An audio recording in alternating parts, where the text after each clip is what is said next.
네, 요한계시록 21장 말씀 여러분과 나누겠습니다. 제가 혼자 말씀을 전하는데 마스크를 끼고 있는 이유는 화장을 하기 싫어가지고 오늘 늦게 이제 일을 다 끝마치고 좀 늦게 이렇게 해가지고 이 다 늦은 시간에 이렇게 화장을 하느니 가리고 눈썹만 그리고 해야 되겠다라고 해가지고 여러분을 보고 있습니다. 그래서 혹시라도 왜 목사님이 마스크를 끼고 저러냐 의아하지 마시고 좀 쉬려고 그래요. 요한계시록 21장의 내용을 보면요. 사실 제가 이걸 이렇게 준비는 했습니다. 준비도 하고 여러분과 나누는데 되게 힘든 부분이에요.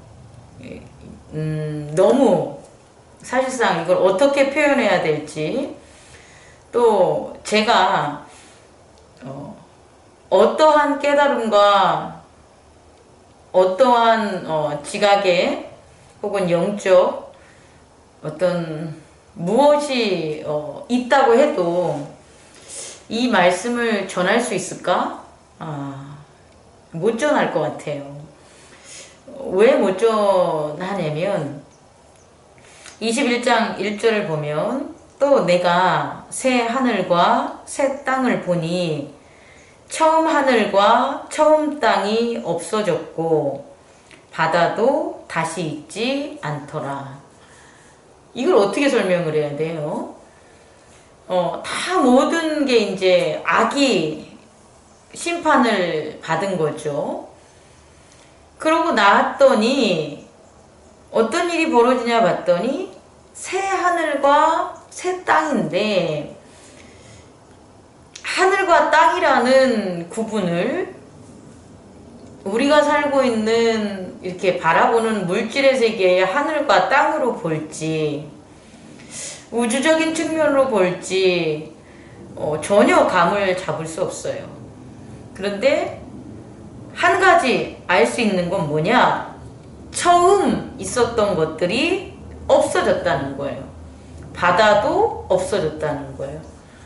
그렇다면 어쨌든 우리가 경험하는, 우리가 알고 있는, 또 우리가 깨달을 수 있는, 우리가 상상할 수 있는 그 세계는 없어진다.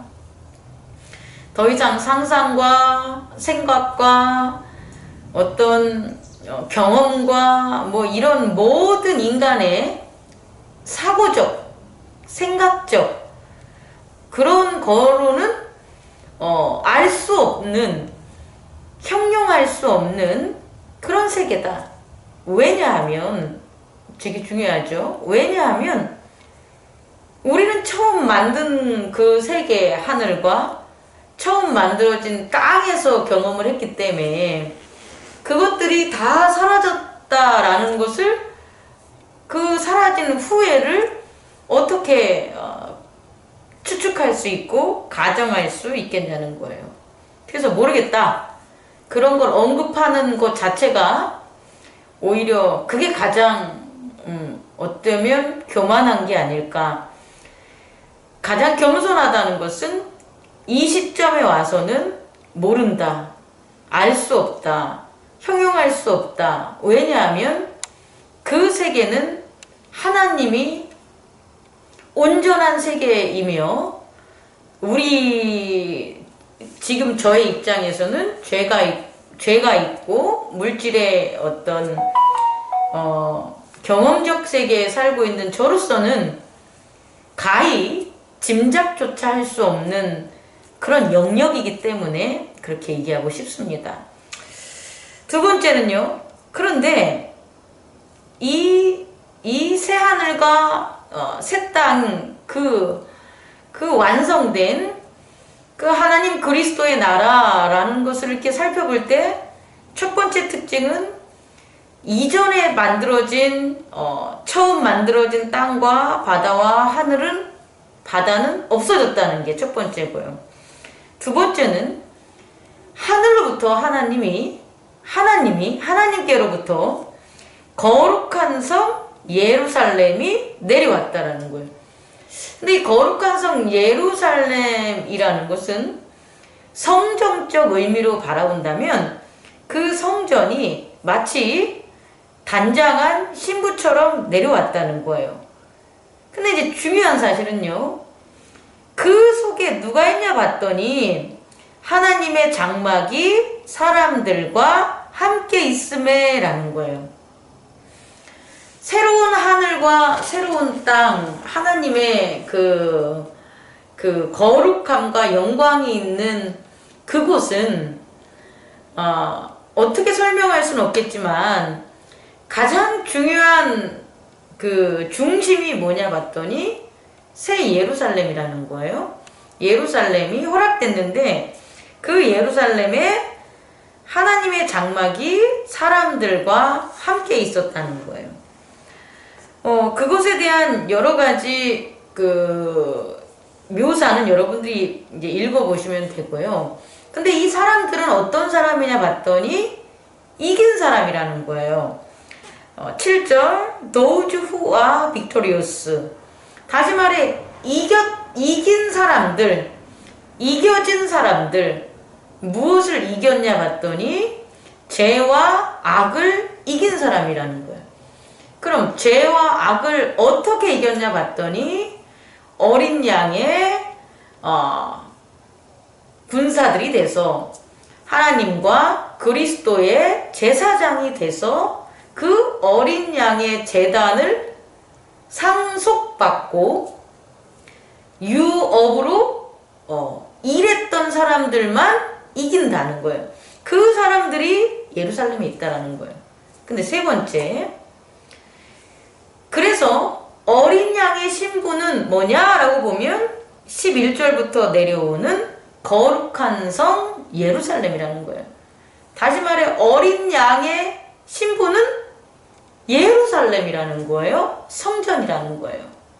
그런데 이 성전이요, 되게 중요한 게 뭐냐면 이 성전의 12절 12문이 있는데 문이 12천사가 있고 그 문들 위에 이름을 썼으니 이스라엘 자손 12지파의 이름들이라. 14절 그의 성의 성곽에는 12기초석이 있고 그 위에는 어린 양의 12사도들의 12 이름이 있더라.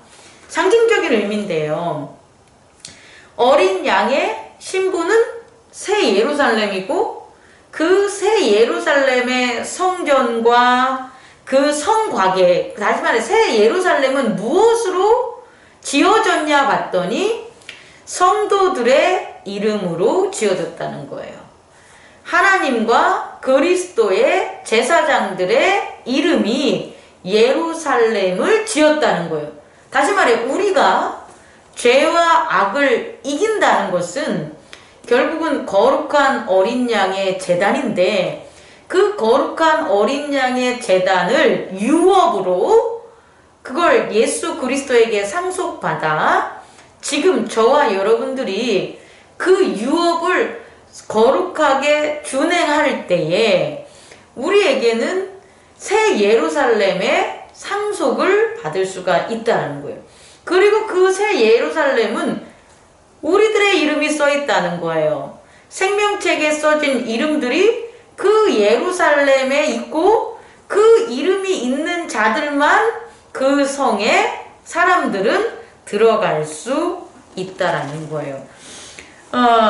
22장으로 연결되는 건 또 이 새하늘과 새 땅엔 또 무엇이 있냐 봤더니 수정같이 맑은 생명수의 강을 내가 보니, 생명의 강이 흘러나와서 이 생명의 강이 흐르기 때문에 치유받고 또 이 망국을 치료하고 하기 때문에 그곳에는 생명의 강이 흐르기 때문에 죽음이라든지 아픔이라든지 죄라든지 이런 것들은 있을 수 없다라는 거예요. 그리고 그곳에 살고 있는 사람들을 봤더니 그의 얼굴을 볼 터이요 그의 이름도 그들의 이마에 써져 있습니다. 다시 말해 하나님과 어린 양의 이름이 쓰여진 사람들, 그리고 그들이 살고 있는 예루살렘에는 그들의 이름이 쓰여졌다는 거예요. 이게 하나라는 거예요. 신부와 신랑이 하나가 돼서 결혼을 하는 것은 신랑의 이마에 신부의 이름이 쓰여지는 거고요. 또 신부의 이마에 신랑의 이름이 쓰여져서 결국 하나가 되는 거예요. 어린 양과 새 예루살렘의 혼인잔치는 결국 새 예루살렘에는 이긴 하나님과 그리스도의 제사장의 그 승리한 사람들의 생명책에 기록되어 있는 이름들이 그 예루살렘에 써져 있고, 그 예루살렘에 살아가는 사람들에게는 그리스도와 하나님의 이름이, 어린 양의 이름이 그들의 이마에 써져 있다라는 거예요. 지금 우리가 물질의 세계에서 머리에 이마에 이게 써져 있다는 게 아니라, 그런 이마에 써져 있다라는 것은 그의 몸을 가지고 있다라는 거예요. 다시 말해, 이마에 하나님과 그의 어린 양의 이름이 써져 있다라는 것은 그곳에 사는 사람들이 하나님과 어린 양의 몸으로 살아간다는 거예요. 거듭난다는 거예요. 그러니까 결국은 예루살렘과 그 안에 사는 사람이 하나가 되는 거죠. 하나가 되니까 우리는 그것을 뭘 비유할 수 있냐? 혼인잔치. 다시 말해 하나가 됐다라는 혼인에 비유할 수 있는 것입니다. 말씀을 마치기 전에 제가 여러분들에게 드리고 싶은 얘기는 좀 이제 후반부가 좀 길어지는데, 여러분 그리스도와 하나님의, 다시 말해 하나님과 그리스도의 제사장이 드려지는 그 제사, 그 제사를 어린 양의 제사라고 하는데, 그 어린 양의 제사는요, 일반 이교도들의 제사와 차이점이 있어요. 어떤 차이점이 있냐면, 영의 제사예요. 영적 제사. 근데 영적 제사라면, 목사님 영만 있는 거지 그럼 육체는 필요 없겠네요. 육체가 어떻게 사는 것은 상관없겠네요. 어차피 육체는 죽으니까요. 그 죄로 인해서 첫 번째 죽임을 당하니까 육체는 필요 없는 거네요. 라는 그런 이단들의 영지주의적인 도가 있었어요. 근데 그게 아니라요. 하나님과 그리스도의 어린 양의 제사는 뭐냐면요, 어린 양이 그리스도 예수의 육체를 나타내는 거예요.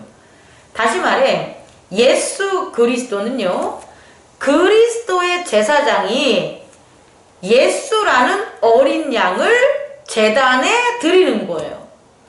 예수와 그리스도는 하나란 말이에요. 그리스도는 내면의 영적인 그런 제사장이라면, 예수는 물질의 세계에서 몸을 가진 어린 양이라는 거예요. 결국 그리스도가 어린 양을 제단에 바치는 거예요.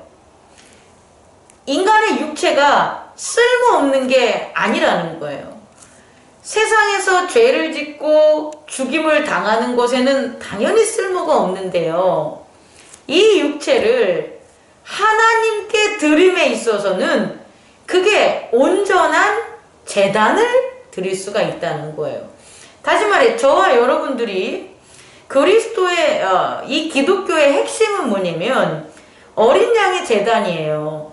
어린 양의 제단을 통해서 그리스도의 나라, 하나님의 나라가 나타나는 건데, 우리가 하나님의 나라는 영적인 거란 말이에요. 그 영적인 걸 어떻게 볼 수가 있겠냐는 거예요, 육체가 있을 때. 하지만 우리의 육체를 제단에 하나님께 바치면 우리가 그리스도 예수 안에서 거듭난 우리의 영을 우리는 확인할 수 있다는 거예요. 여러분 이해할 수 있겠습니까? 그래서 지금 육체로 살아가는 우리들의 삶은 매우 중요한 거예요. 왜냐하면 제단에 어린 양의 제사처럼 우리의 몸을 드릴 수가 있다라는 거예요. 그럼 제단에 몸을 드린다는 것은 구약의 제사처럼 피를 따고 뭐 십자가에 못 박혀 죽는 게 우리의 몸을 드리는 거냐? 그렇지 않아요. 제단에 우리의 몸을 드린다는 것은 우리의 이 육체를 무엇을 위해 하나님께 드리냐는 거예요. 그냥 아주 쉽게 얘기하겠습니다. 이 세상을 살아갈 때 자녀는요, 나 부모를 위해서 내 목숨을, 내 몸을, 내 시간을 나는 하나님께 드릴 거야. 이게 하나님께 드려지는 거라고요. 하나님께 드려진다고 내 몸을 하나님께 뭐 하늘에다 훅 던지는 게 아니라, 그래, 하나님께 드려지는 게 뭐냐 봤더니 부모를 공경하라 라는 하나님의 말씀을 위하여 내가 제단을 섬긴다면 내 몸이 부모를 위하여, 부모를 공경하라는 그 말씀을 위하여 살아가라는 거예요. 그게 산제사라는 거예요. 부모는요, 너의 자녀를 사랑하라, 자녀를 잘 양육하라 라는 하나님의 말씀을 위하여 부모가 내 자녀를 하나님의 자녀로 잘 양육하기 위해 내 몸이, 그러니까 시간이 있고 내 돈이 있고 다 들어가는 거 아니겠어요? 그걸 한번 써보라는 거예요. 그게 자녀에게 바치라는 소리가 아니라 하나님께 바침으로 하나님의 영광을 나타내므로 자녀에게 희생하라는 거예요. 뭐 저도 부족한 게 많겠지만 제가 하나님께 영광을 드리기 위하여 제단을 쌓을 때 제 몸을 우리 성도님들을 위하여, 이 교회를 위하여 제가 쓰는 거예요. 그러면 그게 이 몸이 어린 양의 제단을 쌓게 된다는 거죠. 근데 이 몸을 갖다가 어린 양의 제단으로 싸지 않으면 제사가 아니에요. 어린 양의 제사가 아니라는 거예요. 그 무엇으로 그러면 제사를 드릴 건데요? 나는 하나님을 섬겨. 난 하나님을 사랑해. 나는 말씀을 잘 알아. 그런데 뭐로 제단을 쌓냐는 거예요. 그걸 무엇으로 증명할 수 있냐는 거예요. 내가 하나님을 섬기는 거에서 내 몸을 아끼고 내 돈을 아끼고 내 시간을 아끼고 그냥 그렇게 세상에서 살아간다면 내가 무엇으로 제사를 드리냐는 거예요. 없다는 거예요.